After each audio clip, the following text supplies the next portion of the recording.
So, two Christmas Carol movies, two horror directors. One sounds incredible. The other sounds like someone at Paramount saw rehabilitation arc trending on social media and thought, you know what, let's make that literal. According to Variety and The Hollywood Reporter, we're getting dueling adaptations of Charles Dickens' classic tale about a miserable old man who gets terrorised by ghosts until he learns to care about people.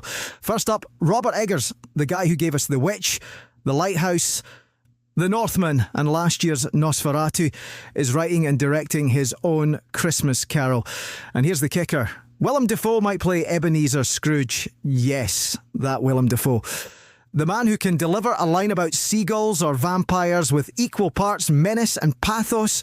The man whose face alone could summon the ghost of Christmas past without special effects. Now, on paper, this is perfect. Eggers makes period pieces the way some people make sourdough, obsessively, meticulously, and with results that make you question why anyone else even tries. His movies feel like they were shot in the actual time period, probably because he made everyone on set speak in authentic dialects and eat historically accurate gruel.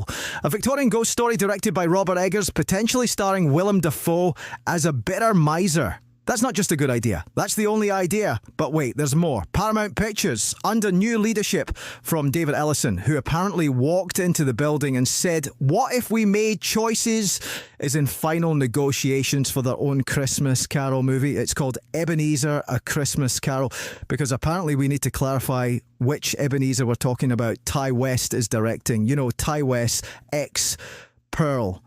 Maxine. The guy who makes horror movies about ambition and violence and the darkness lurking beneath the American dream. Cool, fine, he's talented and starring as Ebenezer Scrooge, Johnny Depp. Johnny Depp. Now, I want to be clear, this isn't about whether Johnny Depp can act. The man has an Oscar nomination. He was in Edward Scissorhands and Ed Wood in the first Pirates of the Caribbean movie before it became a cruise ship attraction that occasionally produces films. He's got range, but come on. This casting feels like someone at Paramount read the plot of A Christmas Carol, a story about a man haunted by his past, forced to confront his present, and given a chance at redemption, and thought, hey, you know who this sounds like? The Hollywood Reporter basically says it out loud. They describe the movie as a thrilling ghost story following one man's supernatural journey to face his past, present and future and fight for a second chance. Then they add almost gleefully, with Depp playing Ebenezer Scrooge, that seems like an apt description for the career trajectory of Depp.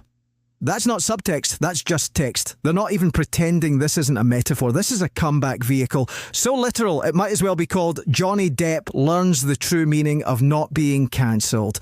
Here's the thing, Depp was once one of the most bankable stars in Hollywood. Pirates of the Caribbean, Alice in Wonderland, and Charlie and the Chocolate Factory. The guy was printing money, then came the lawsuits, the headlines, the very public defamation trial with Amber Heard that turned into a media circus so grotesque it made the Roman Colosseum look tasteful. Warner Brothers fired him from Fantastic Beasts in 2020. He pivoted to European films. At Cannes in 2023, he said, I don't feel much further need for Hollywood. Which, fine, that's his prerogative, except now he's back. Because of course he is. Hollywood doesn't do permanent exile for bankable white men. We do comebacks. We love comebacks. We'll greenlight an entire Charles Dickens adaptation just to workshop someone's public image. And look, I'm not saying T. West can't make something good. Pearl was a genuinely impressive period piece, even if it was more about 1918 farmhouse psychosis than, Victorian London and the Industrial Revolution. But comparing T. West's period work to Robert Eggers is like comparing a nice Halloween costume to archaeological reconstruction. They're not playing in the same league. Eggers makes movies that feel like they were unearthed from the actual past. West makes movies that feel like very stylish nightmares. Both are valid, but only one of them is the right person to tackle Dickensian England. Meanwhile, Willem Dafoe is potentially available to play Scrooge in the Eggers version, and instead, we're watching Paramount put Johnny Depp in a top hat and call it a redemption narrative. Dafoe has worked with Eggers on The Lighthouse, The Northman, Nosferatu, and he's already attached to Eggers' next project, Werewolf.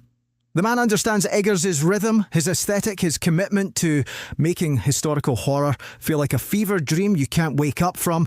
He's got the look, he's got the vibe. He is Ebenezer Scrooge, bitter, misanthropic, but with just enough humanity buried underneath that you believe he could change. Instead, one version gets Dafoe and Eggers, the other gets Depp, and a director who's very good at making slasher films about the entertainment industry eating itself, which, now that I say it out loud, might actually be the most honest thing about this whole project. The irony here is suffocating. We're taking a story about a man so consumed by greed and cruelty that he needs to be haunted into becoming a decent human being, and we're using it as a vehicle to rehabilitate someone's career. Not redeem, rehabilitate. There's a difference.